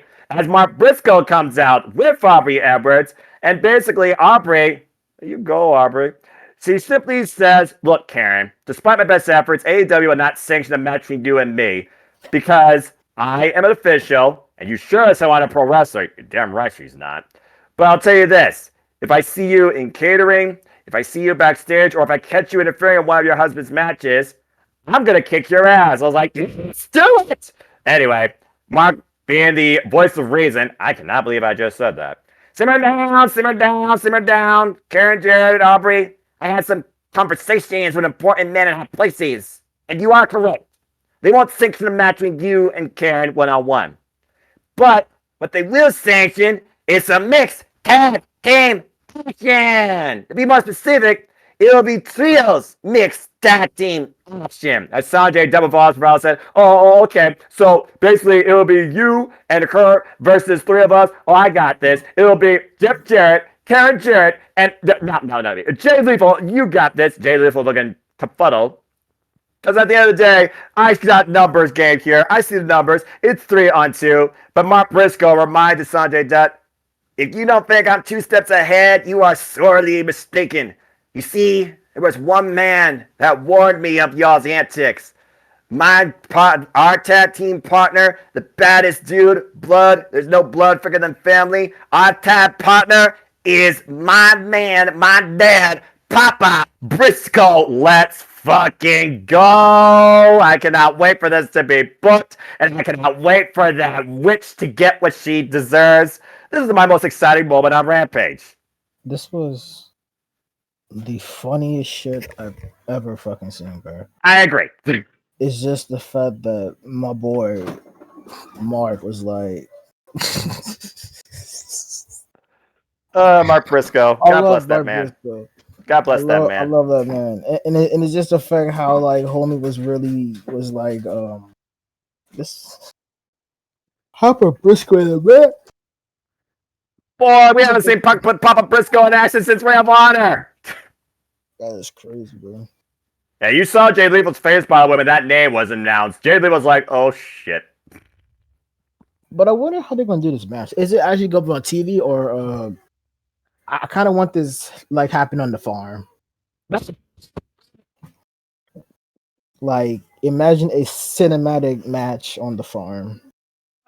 God. Well, Aubrey Edwards works for Jericho, and she's been involved in every cinematic match possible, including the first Stands of Peace. So I guess it makes sense. But if I'm perfectly honest with you, the match is being set up, I feel like, literally on Rampage. It wouldn't surprise me if it's Rampage literally this week. And I will be calling that shit if that's the case, because I cannot wait to see Aubrey Edwards snatch that witch. Let's fucking go. But that's your girl, right? Aubrey Edwards, man, the greatest ref with the most integrity of this generation, trained under Earl Hebner. Come on now, respect Aubrey Edwards. Not her. Karen. No. That's the girl, right? No. That is the bane of my existence. That witch, that no good bitch, needs to be snatched and sent away in a crate, in pots, in house, but I digress. Anyway, I'll send it to your house. she don't know. She don't need to know anything about me. All right. The bottom line, I don't live in Don't that worry world. about that. Look, the girl's got enough silicone and plastic that she could pass off as a Barbie doll at the Mattel factory. All right, and nobody would buy it. All right, I'm let's really move good on. at that though. All right, let's move on. As they talk about again what's to come this week, as again, this AEW Dynamite going back to where it all began. Quite a stacked card, in my opinion. Six-man tag team match. We got Blackpool Combat Club, Claudio Castagnoli, John Moxley, and Wheeler Yuta taking on the Humbucks. It'll be him and Adam Page versus Matt and Nick Jackson. In 8-man tag team match, it'll be the Mogul Embassy taking on Orange Cassidy, Sting, Darby Allin, and Keith Lee. In AEW World Championship Eliminator match, it will be Adam Cole, baby, taking on Master Jacob Freeman, MJF. If he beats MJF, he gets an AEW World Championship match. TNT title will be on the line. Open challenge accepted. It will be Wardlow versus Jake Hager. And of course, still to be determined, the AEW Women's World Championship match. Toni Storm will defend the title against the winner of the AEW Rampage main event in this fatal four-way. As Tiebreaker DMD collided with Mercedes Martinez, Nyla Rose, and Sky Blue. Two of these women are former AEW World Champions. One of them is a former Ring of Honor Women's World Champion, and one has yet to hold a championship in AEW, but has so much promise, and has literally recently challenged Athena for the Ring of Honor World Championship. One of the best matches I've ever seen, by the way, in Sky Blue's career. And so here we go, as of course Toni Storm had certain eye on this, watching on backstage. And Sheeta came along down to the ring to watch Britt Baker's back. The dynamic of the Pillar and the Warrior. I never thought I'd see the day. Why Maria Shafir was not a Rose, LOL. Mercedes nearly going to deliver big right hands to Nyla, the two meanest people in this match. Why Marina jumped in, but Sheeta saw enough, cracking her with that kendo stick. Looks like the Problema might have a warrior in her future. Hey, Sheeta versus Shafir. I'm okay with this program. Book it for Rampage.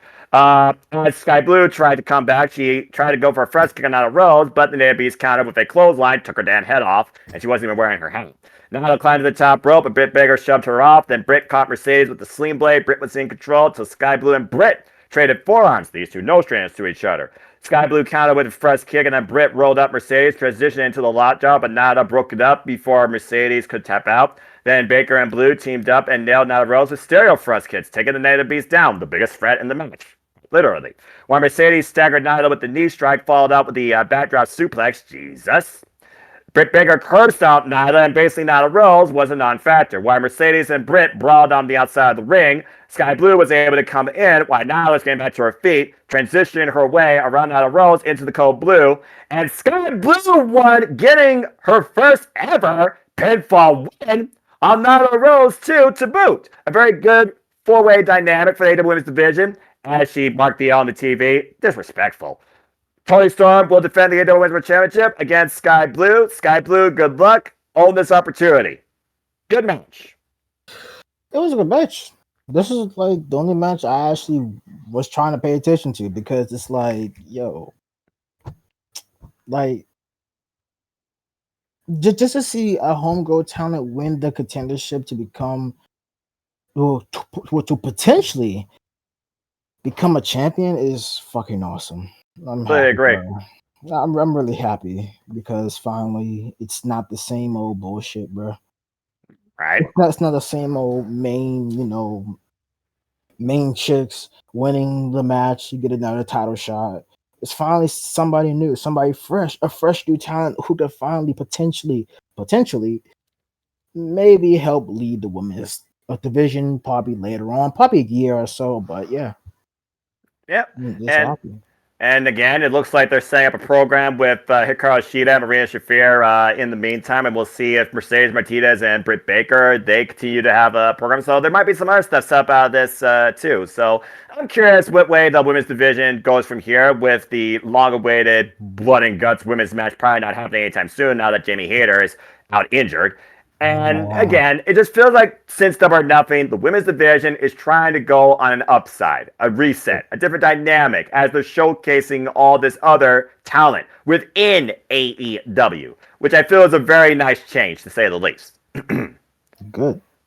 Speaking of change, I just want to give a shout out real quick, as we did also have a celebration for somebody that has transcended the industry for decades in a different way. One of the most appreciated workers backstage when it came to presence, dynamic, presentation, Sandra Gray. the stylist, of course, that has been adorning wrestlers' gears across you name what company she's been part of over a number of decades. They honored her at the end of Rampage, Dustin Rhodes, Tony Khan, and Sandra Gray. While she may not be always up and down the road with them, she is always AEW for life. She's welcome anytime. So, nothing but mad respect. A subtle, humbling gesture for Sandra Gray. Thank you for all the work you have done in bringing out the best in the wrestlers too. What a nice way to really appreciate in company worker too. Yeah. Especially for a fucking designer. Awesome. Well, again, it's the designer that brings out the presentation in the wrestlers. Otherwise, you might as well just be playing with vacant versus vacant on your screen. Or maybe green versus red. Oh, for SmackDown versus Raw. Does Raw know what red and blue is at this point, considering what I've seen lately with their titles? LOL. Oh, man, I don't know about that one, fool. They probably know yellow, white, what more? Yeah, well, you know, it's one of those feints where it's like, again, hindsight's 2020, but yeah. Thank you again, Miss Sandra Gray. And again, folks, this week we start a new era. Come this Saturday, AEW Collision, prime time live professional wrestling is back on Saturday nights, and it starts this weekend, 8 p.m. Standard Time on TNT. Only one match known, but also what I recently know as an AEW's YouTube channel, a playlist for one Redeemer, Miro. So clearly, they're trying to set up something for him, too. And whether or not we'll also see what's next for the likes of Thunder Rosa, Andrade, El Iglo, Powerhouse Hobbs, and others that aren't even part of the opening Titantron. Maybe they'll finally have something creative for one Professor Serena Deeb, who has not been seen since last year, November, it seems. I'm very curious to see how Collision could really reset the AEW landscape in a soft split way, if that is the case. What is going to be the fucking roster, bro? Like, I don't know, man. I don't know. That's the biggest thing up in the air right now. And will it be truly its own roster? Yeah, because at this point, I'm just like, I'm so over it. I want a Rampage. Well, I hope they announce an actual good card.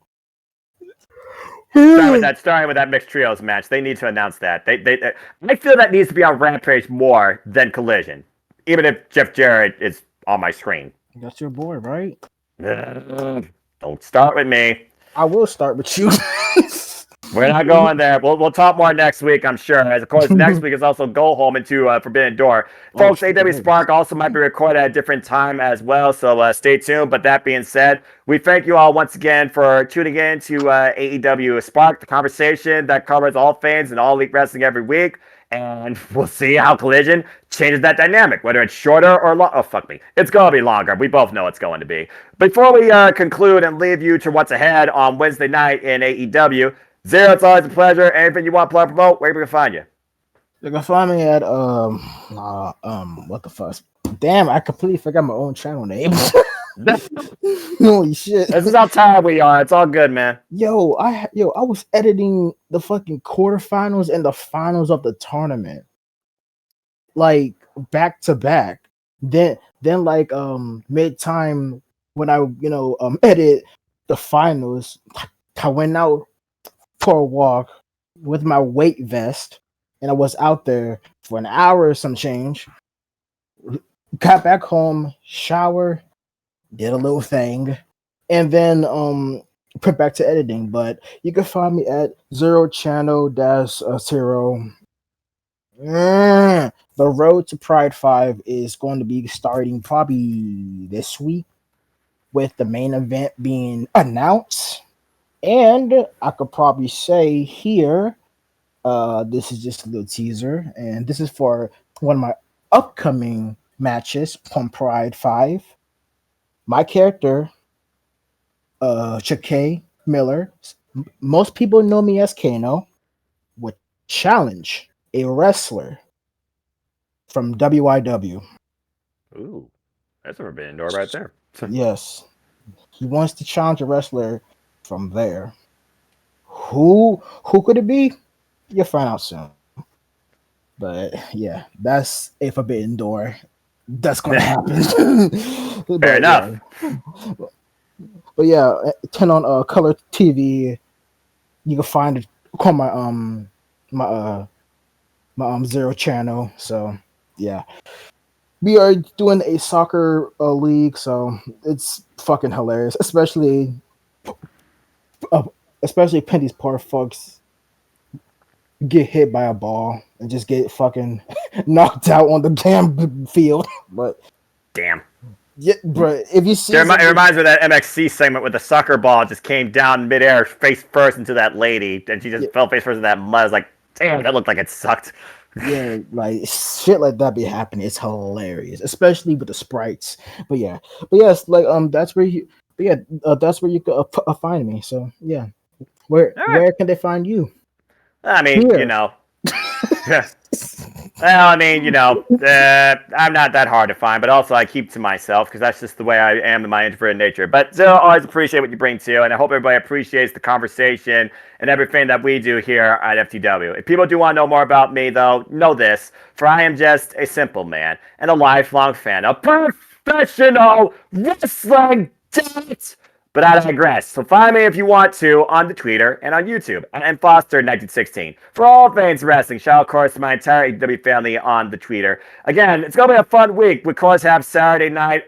Courtesy of the Jumping Dark Bunch of Mia, will be covering AEW Collision and then going to Open Mic Night where I will be hosting and participating in a version of Match Game. It's sure to be a blank time, so stay tuned for more on that. Come next week, you'll find me on NoDQ and on my Simple YouTube channel as well. We'll be doing predictions, simply predicting. We'll be doing leagues and coverage for all things AEW and NJPW bring to us, of course, the Forbidden Door. And there'll be, of course, a live watch-along event of the Jumping Dark Bunch of Mia for that as well. As we continue to go into the summer, there's plenty more city predictions to come. There's simple takes, and of course, my annual event I always do with the Wrestling Encyclopedia Casey Gallagher. Get well soon, brother. I know you're doing better. We, of course, will bring you our bracketology and our coverage in the opening, the midway point, and the finals of G1 Climax 33. And we will truly see who is born in the ring to succeed and become more than what they are. Not just S rank, but literally grade 1. And that's just some of the stuff to come in the short goings here as the summer of professional wrestling continues to ensue.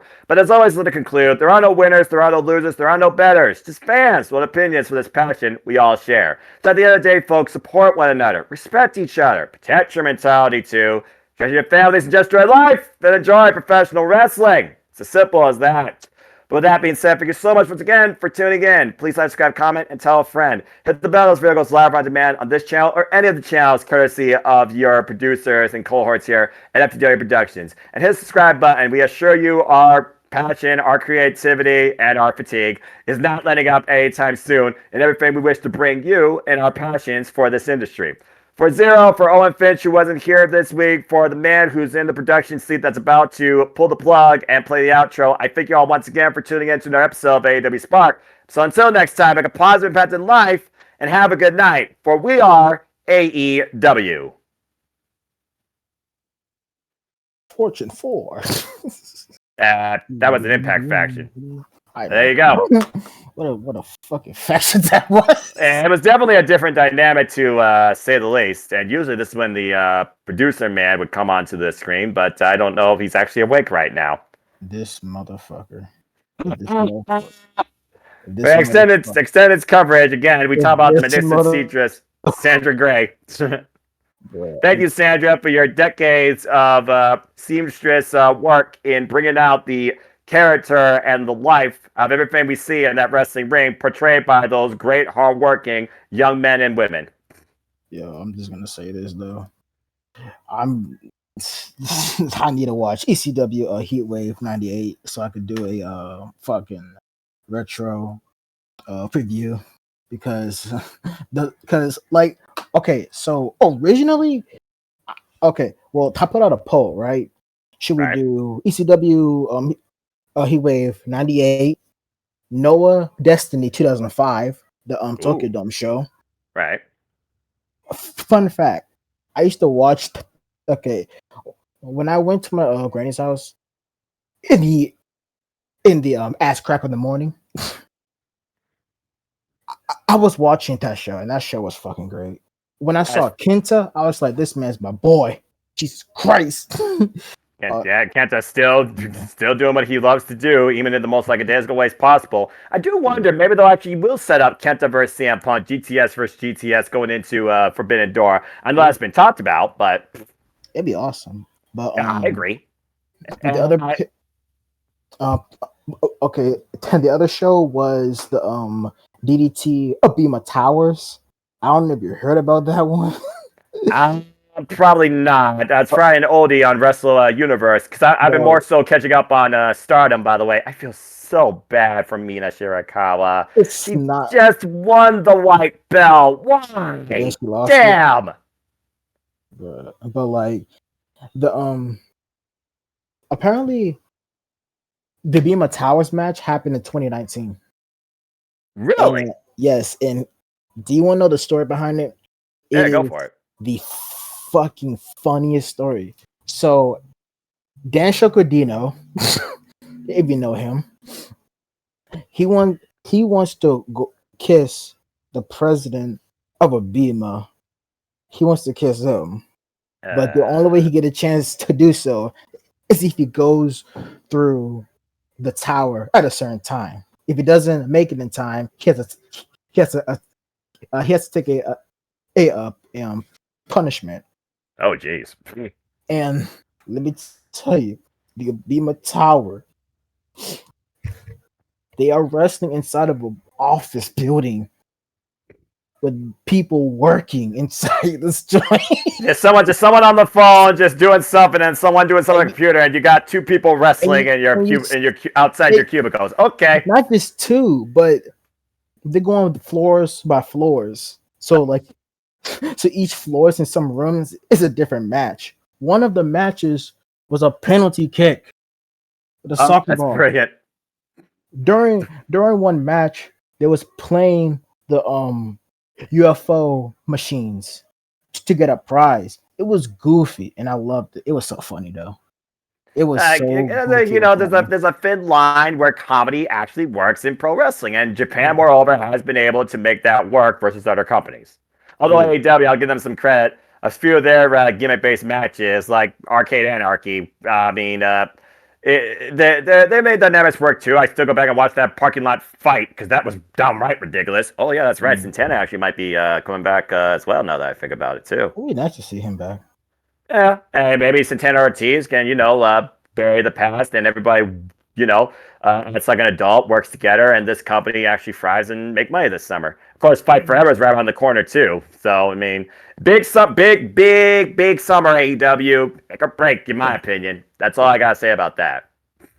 And the other match, well, not match, the other show I also put on the list is Ring of Honor, Death Before Dishonor 4. And this one is special because this one has the CZW versus Ring of Honor Cage of Death match. Yes. And I've seen that match. That match was... If you've seen the reaction that Homicide got, he was so over that time period. Yeah, he was. I mean, he's still a respected vet, even though he's still a guy you never want to see in the streets. And to think Homicide's going to be involved in New Japan Pro Wrestling for New Japan Strong's first ever show at Corrigan Hall on Independence Day. In tag team action. Yo, I love Homicide. That is my boy. Ever since TNA, that was my homie. And then the last two shows I put is CZW Tournament of Death 2013, also known as my first CZW show I ever watched. Wow. And boy, what a beginning of! And boy, you picked quite a starting point. Yes, I was like 13 or 12 when I saw that show. There you go. But here's the first impression, right? When I saw that show, I remember it so vividly. The first match, a guy came out with a ladder, and on the ladder was dildos. I remember that vividly because I lost my shit. I was like, "What the fuck, bro?" Different era, different company, different standards or lack of is all I gotta say about that. There are some things I wish I could forget, but yeah. Yo, CZW was built different, bro. CZW was just different. Yeah, and so was Saints Row game franchise when they went from Saints Row 1 to Saints Row 3. That was a flip right there. Yeah. And the last thing on the list was Wrestle Kingdom 10 because of AJ Styles versus Shinsuke Nakamura. It's one of the greatest matches of all time for the IWGP Intercontinental Championship. How was that match not 5 stars, yo? That match was so good. The thing is, again, Dave Meltzer, he's one guy that literally has a platform that people will take his opinions as gospel, but at the end of the day, it's one subjective fan's own personal, discussion / outlook on a wrestling match. I mean, again, I don't necessarily rank stuff, but when I think about, okay, great matches, this match was meh, why the fuck did this match exist? AJ Styles Shinsuke Nakamura is a match that I have not seen the likes of with those two in any caliber since. And they've fought each other multiple times at WWE, including at WrestleMania, which in my personal opinion, the WrestleMania one was a bit watered down. Garbage, in my opinion. I was to be fair, that entire WrestleMania, what the fuck was it? WrestleMania 34, the only match that really mattered to me was probably the opening triple threat for the Intercontinental Championship. Yes, Ronda Rousey, cool tag team debut, but meh. But Ronda Rousey, actually, I don't know what they're doing with her anymore. But trying to reset a tag division that doesn't exist. I'm happy that she wants to do that. I respect that, yeah. But the tag division is like fucked. What tag division? There's no teams. Tell that to Triple H. He believes that Ronda Rousey and Shayna Baszler can do it, and Ronda Rousey wants to try and do it with Shayna. Good luck. Effort. Again, effort. You gotta at least appreciate effort, even if it doesn't lead to results. Yeah, like I'm happy you want to do this. And that is something I would do if I was a wrestler. Like, I would do everything it takes just to build a shitty division. I will literally, like, that's what I would do. Like, say, I was in WWE, I would be considered a cruiserweight, and I would do everything in my power to bring back the cruiserweights. Yeah, they got the shaft. 205 Live was their center stage, and it never got the respect that it deserved. 205 Live is like NXT UK. It was exactly. They had some good stuff, but nobody cared. Unfortunately, and I do wonder if 2020 didn't happen, would NXT UK gotten even bigger than what it was becoming, and would you literally have seen like something really be a paradigm shift with NXT UK Takeover Dublin? Again, for something that didn't happen, for something that did happen, in an alternate timeline, what would the outlook be in this day and age? I'll say this. Go for it. If they would have won a renaissance again, like to redo UK at that time, can make it better and not cancel it, they should have hired one guy, Joe Hendry. Yes, because I believe in Joe Hendry, and he is brilliant. He is brilliant. If they would have hired Joe Hendry, it's all over. It's over. Yeah. UK wins. He fits WWE. Well, thank goodness Impact Wrestling's got the most motivational man as their digital media champion, and still is. I do hope if I go to Bound for Glory this year, I need to see Joe Hendry freaking wrestle. Yes, if they would have added Joe Hendry to UK, it will be over. I believe. Yeah. I believe. We all believe. We all believe in Joe Hendry. JJ doesn't. Hold on. You fat fuck. Where have you been? I may or may not have went sleepy. You fat So, bastard. folks.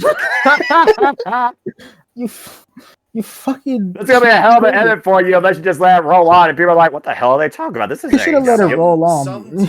Something tells me you guys somehow were able to stall for like 8 minutes while you guys were. Yes, we have. What did you guys talk about besides NXT UK? Not Cody Rhodes, I'll tell you that much. Just wrestling shows and Japanese wrestling and Joe Hendry, and then creative vision of an alternative future in a better WWE and NXT UK existing, and cruiserweight division redefined. That type of stuff. Ah, gotcha. Yeah. Okay. Yeah, so like good stuff. Yeah, freeform. All things wrestling. So we're gonna go to the shows now, everyone. And this is what you can all see for FTW Productions. That's available on demand. Yeah, we're running quality. Ooh. He's running a quality product here. That's for sure. Yeah.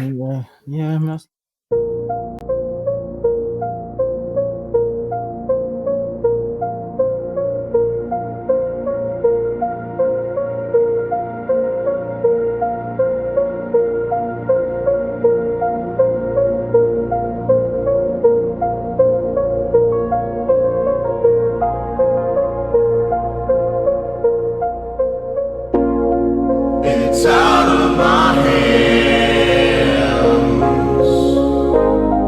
but I'm still in control. It's out of my hands. You can never take away the power of my soul.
Scan the QR codes to see what's upcoming for FTW Productions and what's available on demand right now.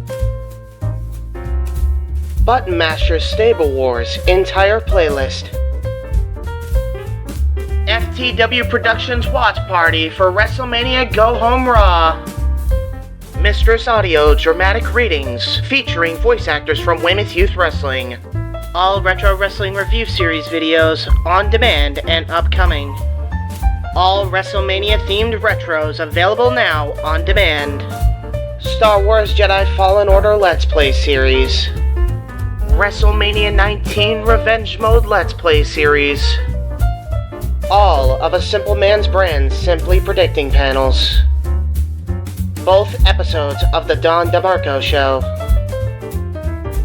AEW Spark, WWE Aftershock, every show week by week. Indie Force Episode 26, available now on demand. Jeff Meacham Network, all watch-along events. AEW Double or Nothing Dynamite Go Home Show Watch Party, available now on demand. A Simple Take, WWE Simple Takes featuring Cassidy 18 Studios. Super Mario Bros. Z voice acting. Episode 3 coming soon. Breaking news. ATW View Impromptu. WYW Intro and Immortal Stream. Wrestling with Idiocy Episode 8.